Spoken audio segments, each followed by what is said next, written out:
রাতের প্রিপারেশনটা কিন্তু আগের দিন থেকে স্টার্ট করেছিলাম। তো আগের দিন বিকেলবেলা আমি এখানে বানাচ্ছি কেক।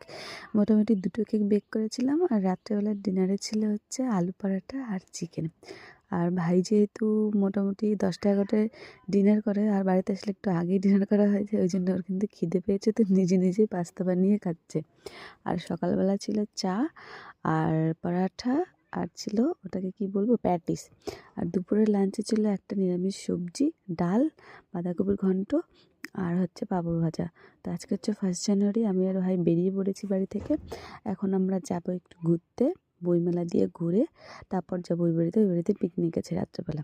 তো চলুন আপনাদেরকে সাথে করে নিয়ে যাই। তার আগে বলে দিই, যারা যারা নতুন দেখছেন আমার এই ভিডিও, প্লিজ আমার চ্যানেলটাকে ফলো করে দেবেন, আর কিন্তু এভাবে সাথে থাকবেন। তো এটা মল না, এটাকে সমবায়িকা বলা যেতে পারে। তো খুব ভালো লাগছে যে নতুন একটা সমবায়িকা ওপেন হয়েছে আমাদের এখানে।